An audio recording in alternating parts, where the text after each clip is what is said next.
Hello my dear students. In this class we are going to deal with dimensional analysis. Alright. Now dimensions, it's a new term for you. Okay. So before we proceed to the details of the chapter, you should know what dimensions are. Dimensions are nothing but powers to which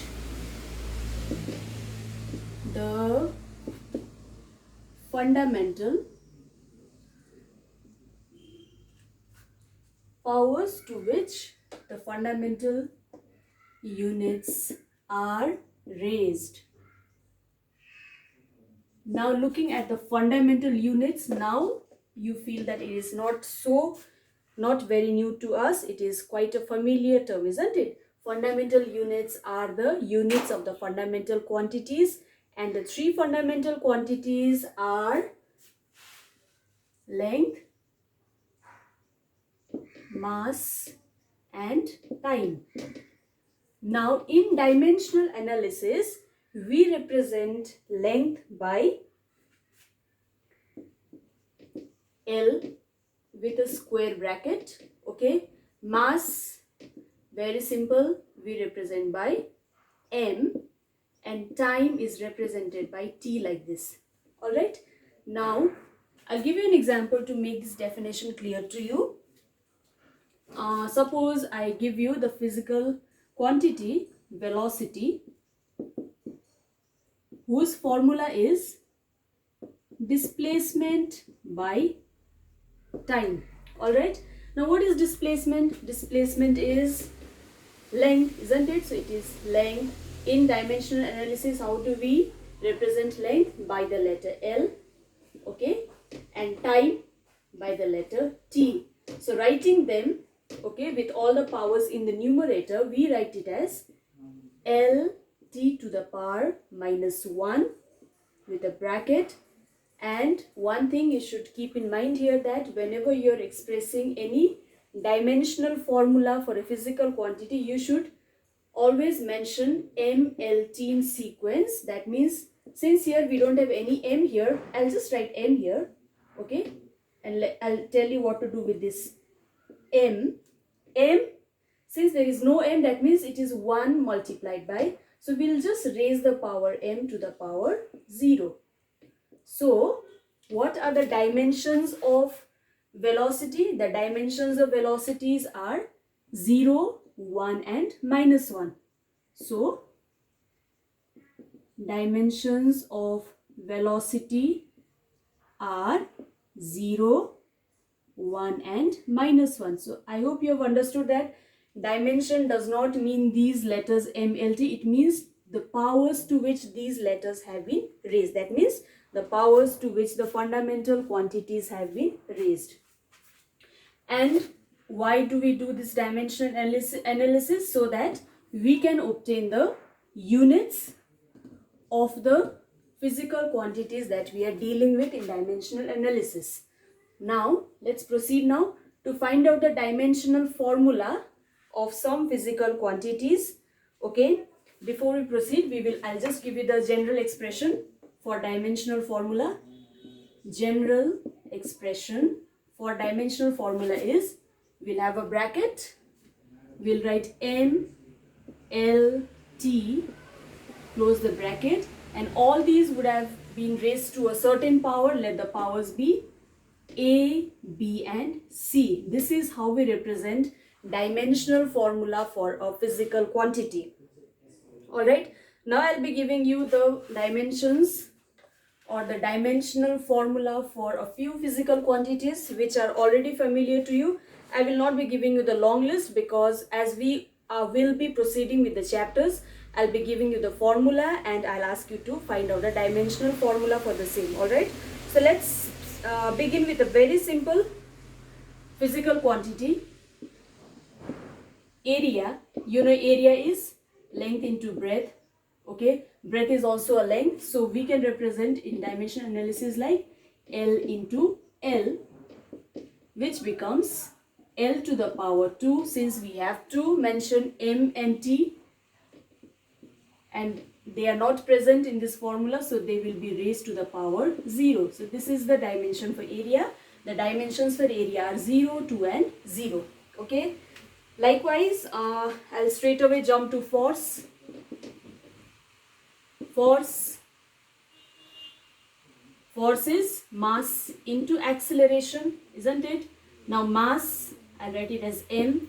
Acceleration is velocity by time, and velocity is lt to the power minus 1, and again there is one more divided by t. Okay, so the dimensions for force is m l t to the power, this would go up, t to the power minus 2. So these are the dimensions for force. Likewise, okay, now from here you can easily find out the SI units also. So because dimensional formula is helpful to find out the SI units. SI unit for mass, kg. SI unit for length is meter. SI unit for time is second to the power minus 2. So this is the SI unit of force, which we could successfully derive from the dimensional formula. Alright, I'll straight away move to another physical quantity, linear momentum.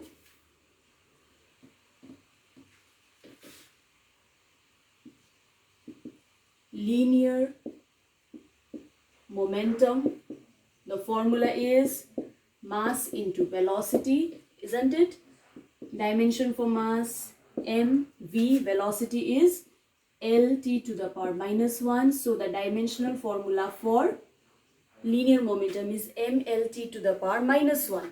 Alright, then we can also find out the units of various physical quantities like gravitational constant g, okay, Planck constant k. Mind you, these are the physical constants with proper units. Alright, so I will help you to find out the dimensions for capital G, okay, which we are going to derive from universal law of gravitation. Universal law of gravitation is force is equal to G m1 m2 by r square. From here, what is G equal to? G is equal to f r square divided by m1 m2. Now let's replace the dimensions for each and every physical quantity present here. So the dimensions for G is dimension for force, as we have already done, mlt to the power minus 2. R is nothing but the distance, which is the length, so it is raised to the power 2, so it will be L to the power 2 divided by mass. These two are masses, so m into m will be m square. So writing them properly, 1 minus 2, because this would go up, 1 minus 2 will be minus 1, so it is m to the power minus 1. L, 1 plus 2 will be 3, and t to the power minus 2. So this is the dimensional formula for gravitational constant. From here you can easily find out the SI units also, isn't it? You can easily find out, right? Likewise, you can also find out the SI units for other physical quantities, starting with the formula and then replacing the dimensions for each and every physical quantity expressed in the formula. Now, there is something which you should keep in mind whenever we are doing dimensional analysis. There is a principle which we should know. The principle is called principle of homogeneity. Homogeneity means homogeneous, okay? So if you have an equation involving many physical quantities, you should keep in mind that both the sides of the equations should be homogeneous in terms of dimensions, okay? For example, V is equal to U plus AT, okay? The principle of homogeneity states that every equation relating physical quantities must be dimensionally homogeneous, meaning the left hand side of the equation, the dimensions of the left hand side of the equation should be the same as the dimensions of the right hand side of the equation. Okay, let's see if this equation is following the principle of homogeneity or not. Dimension for V. Dimension for V. V is displacement by time, so it is L t to the power minus 1. Okay, U is again the velocity, so it is L t to the power minus 1 plus A. A is L t to the power minus 2. Okay, and here we have time, that is t. Okay, so L t to the power minus 1 plus L t to the power minus 2 plus 1 will again be. So now you can see that the dimension of the left hand side, m raised to the power 0, m raised to the power 0, here also m raised to the power 0, the dimensions of the left hand side and the dimensions of the right hand side are the same. That means this equation is correct. So dimensional analysis also helps to find out whether the given equation involving various physical quantities is correct or not. Okay, this is the principle of homogeneity.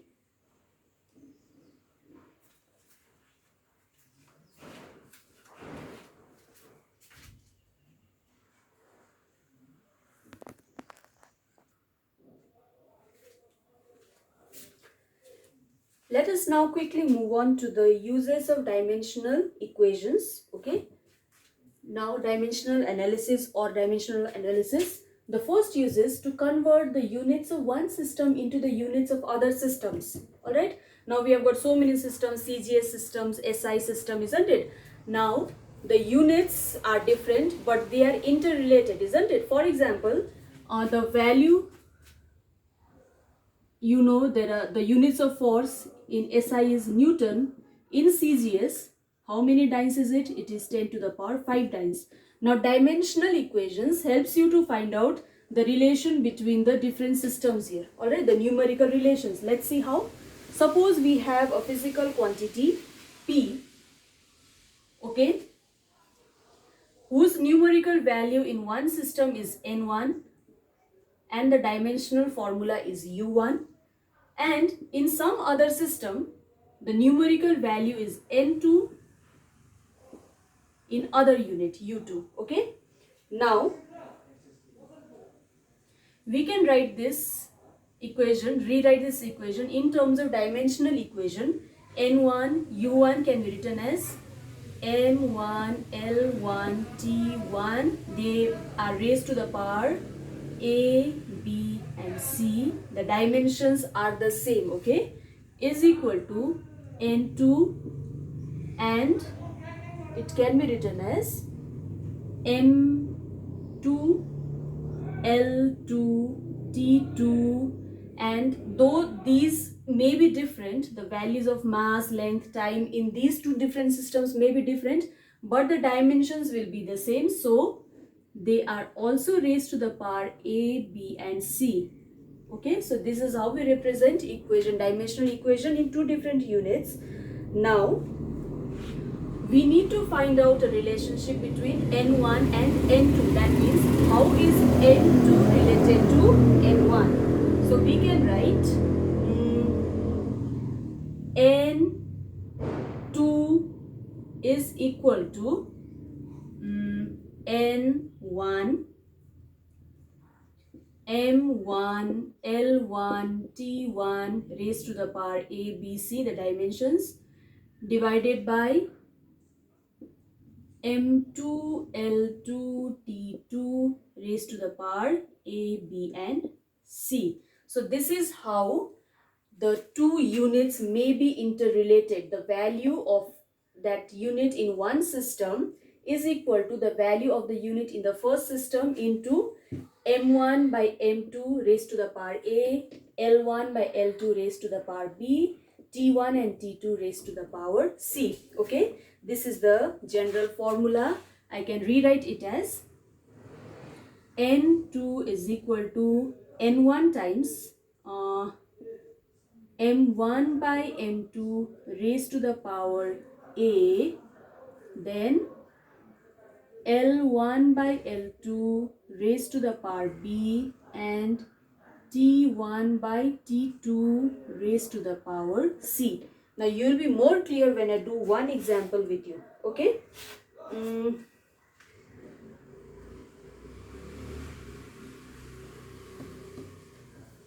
Let's take a very basic simple example here. Example. We consider the physical quantity force. That means in our case this value of P is force. The meaning of the P is force.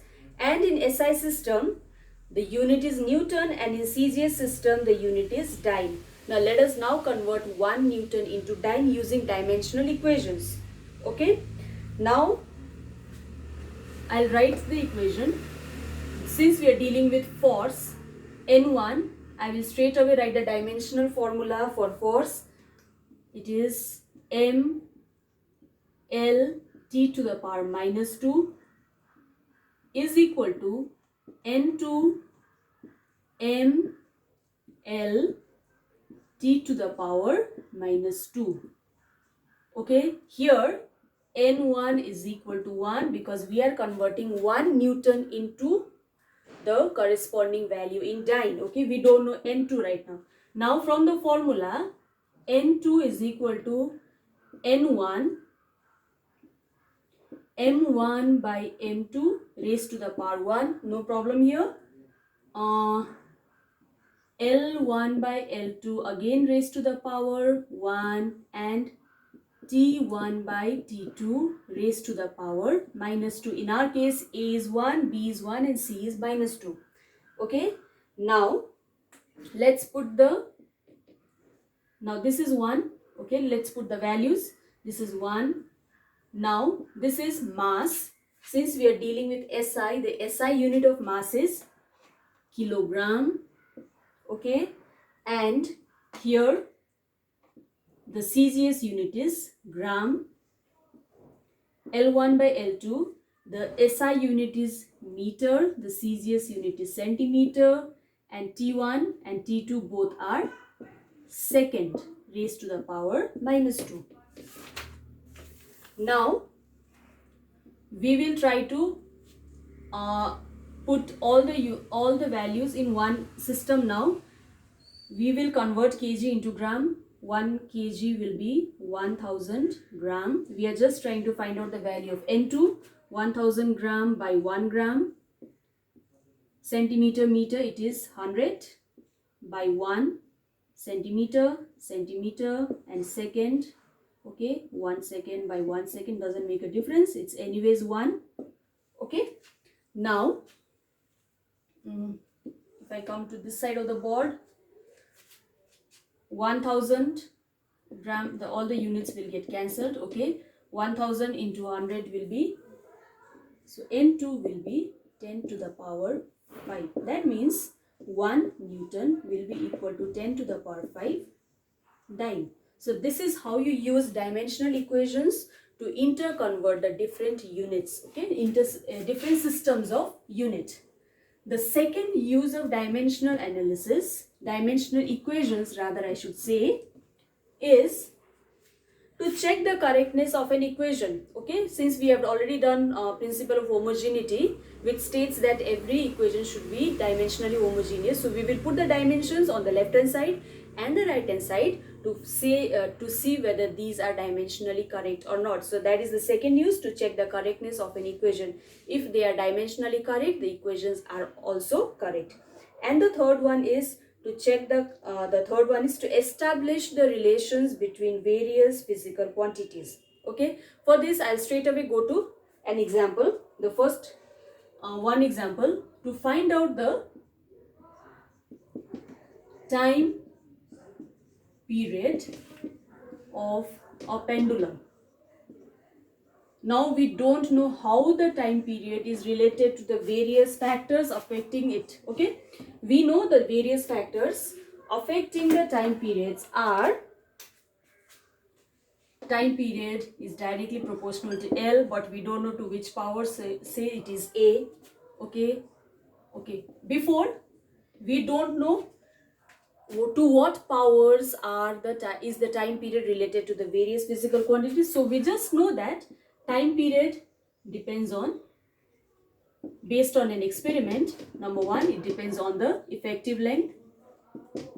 Okay. Second, we know that it depends on mass, because these are the things related to a pendulum, right? So the time period must be related to the length, must be related to the mass, and the time period must be related to acceleration due to gravity, g. Okay. Now, these are the three factors on which the time period of a pendulum depends. Okay. Now, we will now try to find out the formula to calculate the time period of a simple pendulum using these three variables, using dimensional analysis. Okay. Now, say the time period is directly proportional to, the three factors were mass, we don't know to which power it is raised, so it is m to the power a, l to the power b, and the third one was g to the power c. Okay. Once we find out the values of a, b and c, then we will be able to find out the formula for time period of a simple pendulum. Okay. Now you know this proportionality sign replaced by equal to sign. We have a constant k, m power a, l to the power b, and g to the power c. Okay. Now let's use dimensional analysis to find the formula for time period. Left hand side, right hand side, the dimensions must be the same, is what we are going to use here. For time, see, this is time, the dimension for time is t. Okay. M, there is no m, so it is raised to the power 0. L, again raised to the power 0, there is no length involved on the left hand side, and t is raised to the power 1, is equal to k. Okay. Dimension for mass m, okay, to the power a, length is l to the power b, and acceleration due to gravity is nothing but acceleration, whose dimension is l t to the power minus 2 whole raised to the power c, like this. Okay. Let's do away with this k right now, for right now. So it is m to the power a, l to the power b, l to the power c, t to the power minus 2c. Okay. On the left hand side we have m0, l0, t1. Now the equation must be homogeneous. That means the dimensions of the left hand side must be matching with the dimensions on the right hand side. Okay. Now this 0 is the power to which mass has been raised. So 0 must be equal to the dimension for mass on the right hand side, that is a. So straight away we found a is equal to 0. Okay.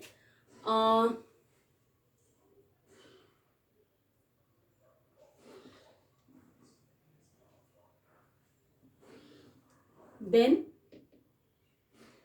this L, the 0 of the left hand side, the power to which L has been raised, 0 must be equal to L to the power B plus C.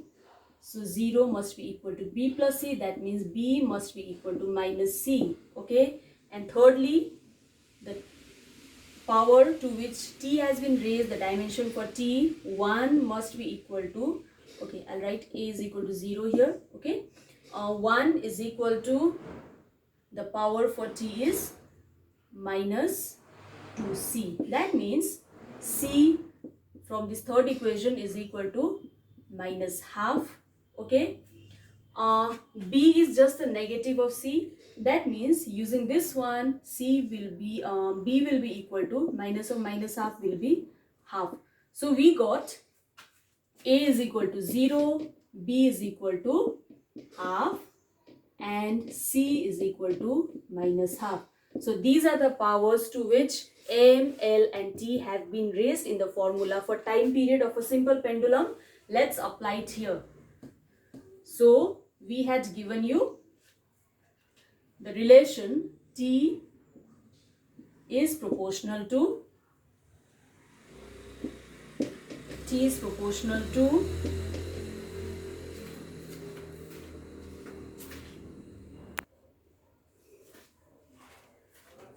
so the first basic equation that we had written based on the factors on which time period depends was t was proportional to m to the power a, l to the power b and t to the power c with a constant k.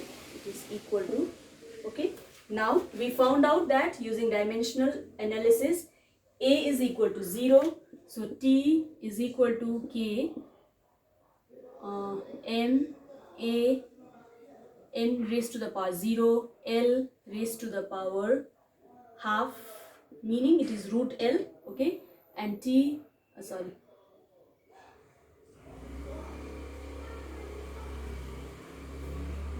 not t, it was b plus c, isn't it? M, L and acceleration due to gravity g was raised to the power c, like this, okay. And finding out a, b and c were found out, the dimensions, okay. Now it is g to the power minus half. Rewriting the equation, we can get t is equal to k.